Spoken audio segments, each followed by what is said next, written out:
This is game 2, everybody. Adamus Witterson are leading with a 1-0 in the series. And let's see if Agonist and colleague are now able to tie this game out. Well, at least Adamus doesn't have his kingpin roll, so... Yeah, he's not. And we have Witterson on no Asaria right now. Oh, reroll. Are you looking at the Damus roll as well?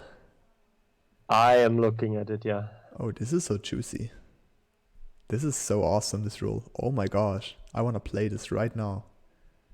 Just some Harfies with steeds together with some really sniping serpents. XX. Like, what do you want more? Yeah, it is a good roll. It has all you need. With this roll, you really need no reroll. You just can end it up with a fist for a tier 1, and then maybe go for the Wanderers for a little bit more of a tanky unit, and maybe even for the Graal to get the steed buff on the King Claw as well. Yeah. But once again, we have full defensive spells. Yeah. Interesting. Yeah. If Adamus doesn't place anything, he will lose the game. Okay, he did. Good job. He's maybe going for the rematch. Yeah, Witterson has his Priestess again. Yeah.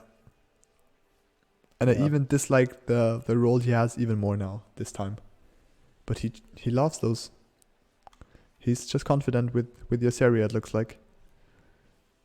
And I would actually have never started with Nightmare in the setup Adamus had. That would have been not a single idea of me starting with a Nightmare in that setup. But Nightmare's a good opener, don't get me wrong. I would have done it. I would have started Nightmare. Okay. Nightmare with Chain Fist is really strong. And I would have picked Egg for sure. Like, Egg is just love. Yeah. Oh god. Do you think about the snails? Snail into Nightmare on 2. But Adamus that doesn't make no sense at all. He needed it for the 5 workers. 6 income. Yes, but why don't you king up on 1 then? Yeah, I don't know. Like, this is really just giving them a free 5 workers on both of them. Yeah. If I was Witterson, well, I can't say if I was Witterson because my Asaria plays are just bullshit. But I would now go on 6 workers with the Asaria. That's what I would do and probably fail hard on 4. Probably. And I don't understand why Agonist isn't going 5 workers with this Nightmare. He had a send on 1. He had the king up. Yeah. So he can get at most 40 here. And yeah. And now he's not even having a good setup for the next wave, especially with the Shroom being very far in the middle. So it's gonna be a huge tank on 6, on 5, on 7, all those waves where you kind of. Well, I think I would have liked it kind of here, but so it's not. This is where the butcher goes. So. Yeah, okay. You like it? I see. Yeah. I'm tending now to not build the Nightmares like next to each other, but above each other. That's what I did swap to with the Nightmares because the pathing is just way better like this. Mm-hmm. And that's why I would have placed the Shroom down there to get it a little bit less into this tanky spot.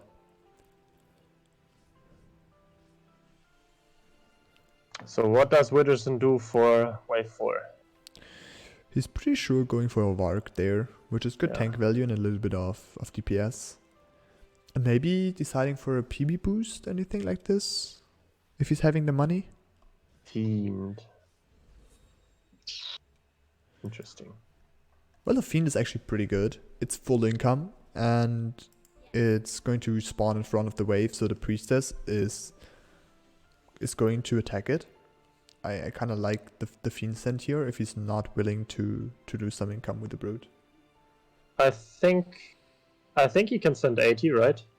And with 80, I do like either double turtle or double lizard more. In fact, if you're able to send 80, you should not go for the Fiend. Yeah. Because then the Fiend is not in the spot anymore where you have it tanking, but it's more in the spot of a damage dealer, and you don't want to have this. But it's really interesting that they decided to go against the Nightmare 4 as well, even though it was a dino. It is not a good idea usually to do that. It only works if Adamus greeds and just doesn't add. Then he does full leak, but yeah. It was a cheese play. They know that they have to try something because they just lost the game that they were super far ahead in the late game. So they know they have to go for a cheese strat. Yes, absolutely. And the thing is, now Widdowson is leaking 50%. This is really bad. Like, they got a little bit of money, Agonist and Colleague, but Widdowson was able to go 6 workers after wave 2. So the full wave 3, he had 6 workers. This is the first thing. And the second is, they're getting more time with the league. Both of them good workers, and they're even able to clear out everything down there, and there's not a little bit of king damage happen. Yeah. And Widdowson can shift for wave 6 now, because there's no pressure on him. And huge cents are coming. I mean, if he got a 40 cent, he would have leaked it still. So it was really risky for him. But the cents, 120 on both of the others. And look at how the Nightmare, oh no. What did he do? The Nightmare, okay, the Nightmare placement, oh, he messed up his split.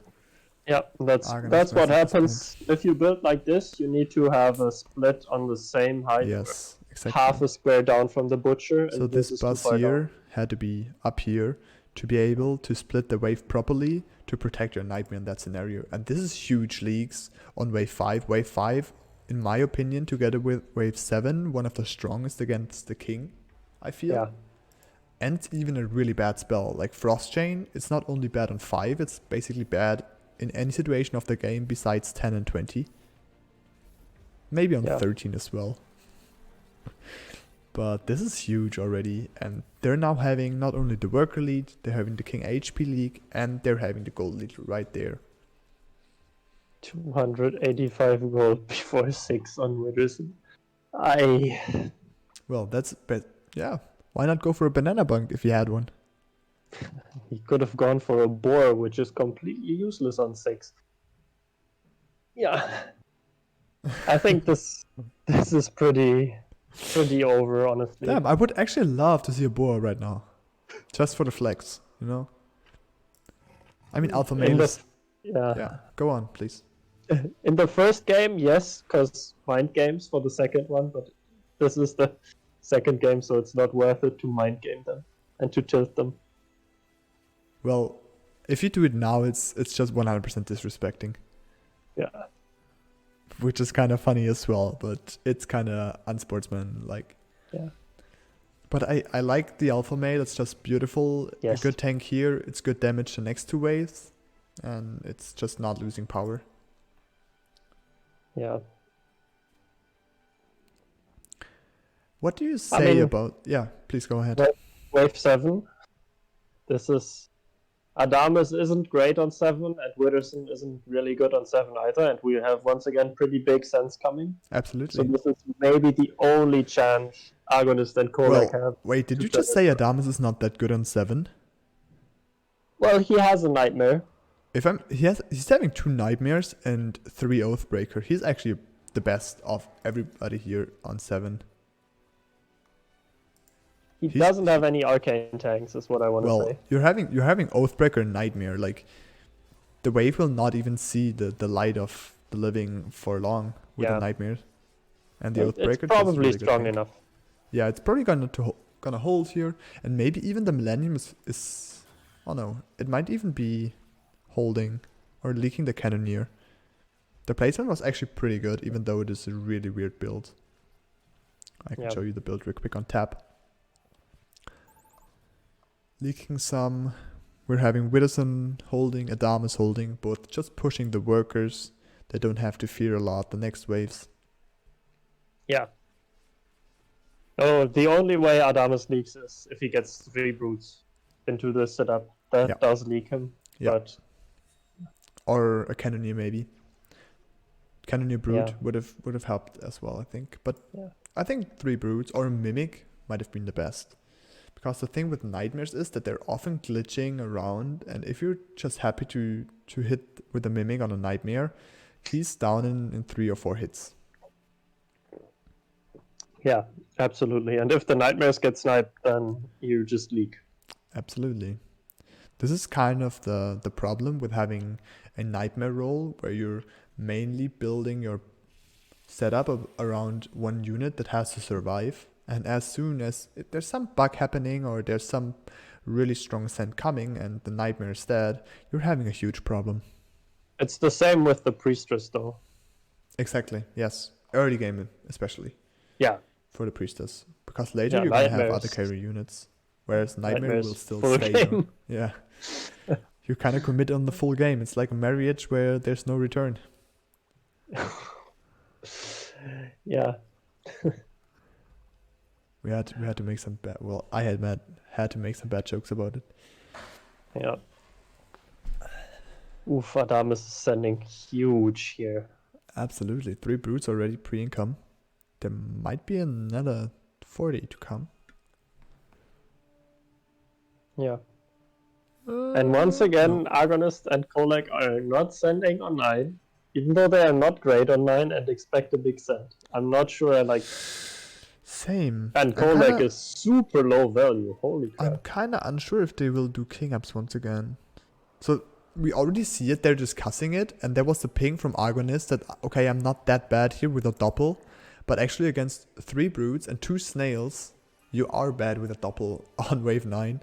Yeah, he doesn't have any tanks. The doppel will just get melted as well. It is all about the doppel sniping 1 or 2 brutes as soon as possible to remain his fast attack speed.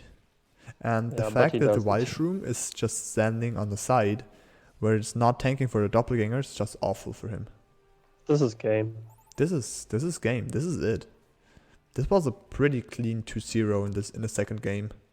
The second game was just utter dominance. The first one was absolutely very shaky. Yeah, the first one was actually really close for Agonist and Colleague.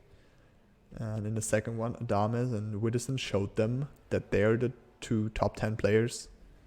And they know how to greed. Look at this, 15 workers compared to 9. Yeah. On the same value, basically. Absolutely. This was just pure dominance right there. They were really showing off in the end that they're able to play the Nightmare even without a Butcher. Yeah. Adames carried both games, I think. I mean, this one I would not say more. That. Widdison played really good last game as well. I mean, he was a little bit unlucky on 7, maybe. Yeah. Yeah, okay. I mean, Adames did play better, okay. I have to agree, but Widdison did not like underperform anything. Like he did not make major mistakes or anything. I think he played it really solid overall. So there was no major things. He was just not able to not have those bigger leaks on last game with 3 and 7 kinda. That is true. Yeah. I mean, I think we had a pretty dominant showing from Adames and Widdison overall. The only weakness they showed is the one that we were kind of expecting, as they are both not gods in the early game. Yeah. And I think that they might need to work on their communication for early game waves, because they should have both seen just from their drafts that they are weak on 7, and then sort of try to play it a bit more passively in the first game. The major mistake this game that happened and was playing exactly into the cards of Adames and Widdison and high performing their early game was this double snail send on wave 2. Especially for Agonist, who's not in need of a send on 2. That was a huge mistake, I think. And this just gave both of them workers, with Adames going for 5 workers, Widdison even going for 6 workers without being punished. Obviously, he's leaking a little bit on the next wave, which is not too hard if there's no king damage coming. Exactly. Because the percentage share is still huge on wave 4. And then in the end, wave 5 just killed them. Yeah. But this is like a good example, like wave 4, or especially like wave 3. Like, Widdison is pushing 6 workers, and he's telling Adames, hey, listen, I might leak wave 4 because I pushed super high, but it's going to be worth it. And then Adames not getting a send on 3 just plays it very safely for 4 instead of like shifting for 5, he just knows, okay, on 5, Witherson can carry me if I leak, and on 4, I just need to carry him. Yeah, this absolutely. is like and this enabled them so hard. And Adamas if you play Nightmare and you get a Dino on 4 and you hold it, then your game is just insane. I mean, Adamas was really confident that they will have a huge opportunity with him staying on 5 workers, just building here and not going for the greed. Yeah. And it turned out once again the right decisions. So twice Adamas made the play with overvaluing. Well, Witherson did even more last game, but they kept calm, did wait for the biggest send, I would say, and then they were just escalating afterwards with 8 workers. This is awesome.